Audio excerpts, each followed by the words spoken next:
Anwar dakwa telah persembah sokongan sahih. Tidak senarikan nama MP, ini nasihat agung pada Anwar. Anwar bohong pada rakyat, patut bersara. Saya masih Perdana Menteri, kata Muhyiddin.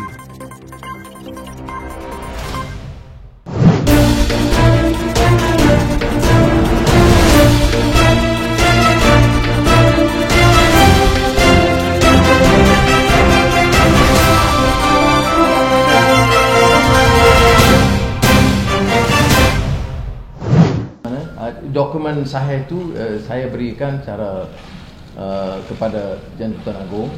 Presiden PKR Anwar Ibrahim berkata, dia telah mempersembahkan dokumen sahih membuktikan sokongan lebih 120 ahli parlimen buatnya kepada Yang di-Pertuan Agong Al-Sultan Abdullah Sultan Ahmad Shah dalam pertemuan pagi tadi yang mencecah lebih dari 120 ahli parlimen. Tapi oleh kerana Yang di-Pertuan Agong akan memanggil ketua-ketua parti, maka munasabah untuk kita bersabar, memberi ruang dan wewenang untuk YDPA memutuskan. Tak wajar tetapkan masa untuk YDPA memutuskan, katanya pada sidang media khas di Kuala Lumpur. Dalam sidang media itu juga Anwar mengulangi pandangannya bahawa Kerajaan Perikatan Nasional pimpinan Muhyiddin Yassin sudah jatuh. Menjelaskan lanjut, kerajaan baru yang bakal diterajuinya masih tetap majoriti Muslim dan Bumiputera. Tapi saya ingin tegaskan bahawa jaminan tentang hak semua warga negara tetap terpelihara, katanya lagi. Terdahulu Anwar menghadap Yang di-Pertuan Agong sekitar jam 10.30 pagi bagi mempersembahkan bukti dia memiliki sokongan majoriti dan secara tidak langsung menunjukkan Muhyiddin tidak lagi kepercayaan di parlimen.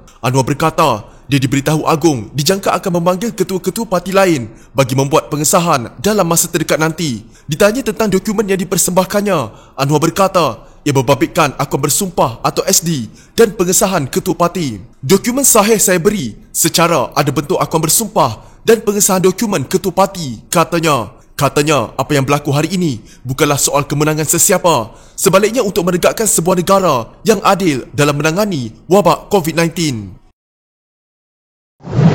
Yang di-Pertuan Agong Al-Sultan Abdullah Riayatuddin Al-Mustafa Billah Shah mengesahkan bahawa Ketua Pembangkang Anwar Ibrahim dalam majlis menghadap pagi tadi telah mengemukakan jumlah ahli-ahli Dewan Rakyat yang didakwa memberi sokongan kepada dirinya. Walau bagaimanapun, kata Datuk Pengelola Bijaya Diraja Istana Negara Ahmad Fadil Syamsuddin, Presiden PKR itu tidak mengemukakan senarai nama mereka. Dalam sesi yang berlangsung selama lebih kurang 25 minit ini, Datuk Seri Anwar Ibrahim telah mengemukakan jumlah ahli-ahli Dewan Rakyat yang didakwa memberi sokongan kepada beliau. Walau bagaimanapun, beliau tidak mengemukakan senarai nama ahli-ahli Dewan Rakyat untuk mengukuhkan dakwaan tersebut. Sehubungan dengan itu, Al-Sultan Abdullah telah menasihati Datuk Seri Anwar Ibrahim untuk akur dan menghormati proses-proses perundangan seperti yang termaktub dalam Perlembagaan Persekutuan, kata Ahmad Fadil. Anwar pada sidang media berkata, dia telah mempersembah dokumen sahih membuktikan sokongan lebih 120 ahli parlimen buatnya kepada Seri Paduka dalam pertemuan pagi tadi. Namun katanya,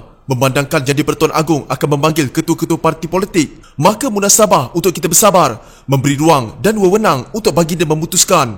Menurutnya tidak wajar ditetapkan masa untuk Seri Paduka membuat keputusan. Sesi menghadap sepatutnya dijadualkan pada 22 September lalu, tetapi ditangguhkan susulan kegeringan Al-Sultan yang terpaksa menjalani rawatan di Institut Jantung Negara. Ahmad Fadil juga memaklumkan Seri Paduka turut menyentuh mengenai perkembangan semasa penularan wabak COVID-19 di seluruh negara, khususnya pelaksanaan Perintah Kawalan Pergerakan Bersyarat di seluruh Selangor, Kuala Lumpur dan Putrajaya yang berkuat kuasa esok. Seri Paduka Baginda menzahirkan kegusaran dan menasihati seluruh rakyat supaya bertenang serta berdisiplin menjaga kesihatan diri masing-masing dengan mematuhi ketetapan tata cara kebiasaan baru dan prosedur operasi standard atau SOP. Walaupun perkembangan terkini agak membimbangkan berikutan kenaikan yang berterusan 3 digit kes positif harian COVID-19 serta kewujudan beberapa kluster baru sejak 1 Oktober lalu, Al-Sultan Abdullah menzahirkan keyakinan dan mengajak seluruh rakyat tanpa mengira bangsa, agama dan fahaman politik bersatu padu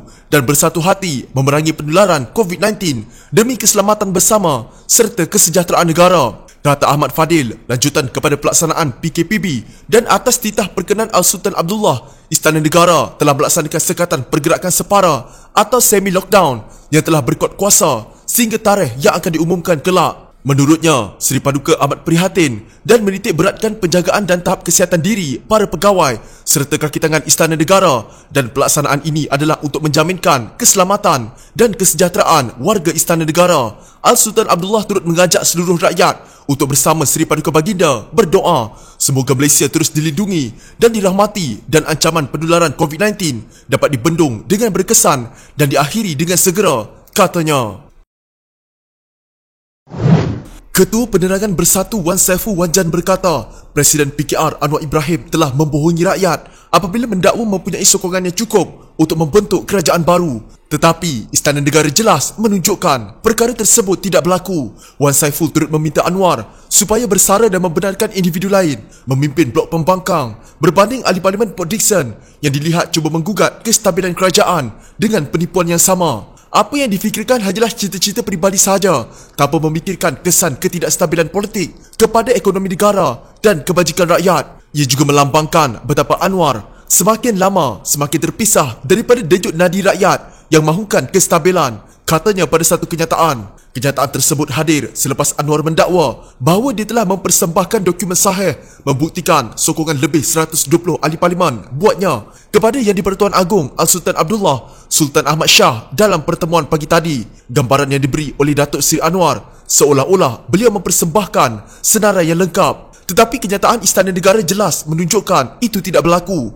Gambaran yang diberi adalah dengan niat jahat membohongi rakyat, katanya. Datuk Pengelola Bijaya Diraja Istana Negara Ahmad Fadil Syamsuddin pada satu kenyataan kemudian memaklumkan Al-Sultan Abdullah mengesahkan bahawa Anwar dalam majlis menghadap pagi tadi telah mengemukakan jumlah ahli-ahli Dewan Rakyat yang didakwa memberi sokongan kepada dirinya. Walau bagaimanapun, kata Ahmad Fadil, Presiden PKR itu tidak mengemukakan senarai nama mereka. Dalam sesi yang berlangsung selama lebih kurang 25 minit ini, Datuk Seri Anwar bin Ibrahim telah mengemukakan jumlah ahli-ahli Dewan Rakyat yang didakwa memberi sokongan kepada beliau. Walau bagaimanapun, beliau tidak mengemukakan senarai nama ahli-ahli Dewan Rakyat untuk mengukuhkan dakwaan tersebut. Sehubungan dengan itu, Al-Sultan Abdullah telah menasihati Datuk Seri Anwar bin Ibrahim untuk akur dan menghormati proses-proses perundangan seperti yang termaktub dalam Perlembagaan Persekutuan, kata Ahmad Fadil.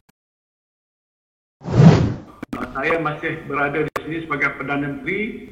Perdana Menteri Muhyiddin Yassin berkata, beliau menyerahkan kepada Yang di-Pertuan Agong Al-Sultan Abdullah Riayatuddin Al-Mustafa Billah Shah untuk membuat keputusan berhubung dakwaan Presiden PKR Anwar Ibrahim memiliki majoriti dalam Dewan Rakyat. Saya sebenarnya tidak mengikuti perkara itu. Saya serahkan kepada kebijaksanaan Yang di-Pertuan Agong. Tuanku adalah seorang yang bijaksana, faham dari sudut peranan baginda sebagai Yang di-Pertuan Agong, peruntukan dalam perlembagaan dan sebagainya. Itu adalah dalam kuasa penuh Yang di-Pertuan Agong. Maka kita harus memberikan kepercayaan kepada baginda untuk memutuskan apa yang sepatutnya diputuskan, katanya dalam sidang media yang diadakan secara maya dari kediamannya. Muhyiddin berkata demikian ketika ditanya mengenai majlis terima menghadap Anwar di Istana Negara pagi tadi bagi mempersembahkan jumlah ahli Dewan Rakyat yang didakwa memberikan sokongan kepadanya. Menurut Muhyiddin, keutamaan kini adalah untuk menguruskan ekonomi negara yang terjejas akibat COVID-19.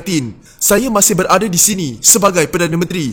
Tugas dan amanah saya mesti dilaksanakan. Perhatian utama adalah menguruskan masalah COVID dan menguruskan masalah ekonomi negara, katanya. Keprihatinan saya bukan mengenai perkara itu, dakwaan Anwar. Ketika dia Anwar berada di istana, saya di sini di hadapan televisyen mengadakan sidang video dengan anggota Majlis Keselamatan Negara untuk membincangkan isu COVID-19, jelasnya. Terdahulu, Anwar pada sidang media tengah hari tadi memaklumkan telah mempersembahkan dokumen sahih kepada Seri Paduka di Istana Negara bagi membuktikan dirinya memiliki sokongan lebih 120 ahli parlimen. Bagaimanapun, Datuk Pengelola Bijaya Diraja Istana Negara Ahmad Fadil Syamsuddin berkata, Presiden PKR itu tidak mengemukakan senarai nama ahli Dewan Rakyat yang didakwa menyokongnya. Istana Negara dalam satu kenyataan juga memaklumkan bahawa Al-Sultan Abdullah telah menasihati Anwar agar akur dan menghormati proses perundangan seperti yang termaktub dalam Perlembagaan Persekutuan. Sementara itu, beberapa pemimpin parti politik juga telah dipanggil untuk menghadap ke istana.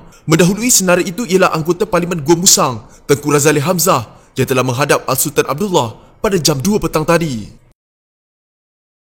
Jika anda mempunyai gejala seperti demam, batuk dan sesak nafas, jangan berlengah untuk terus ke klinik atau hospital bagi menjalani ujian saringan. Bersama kita tangani wabak COVID-19.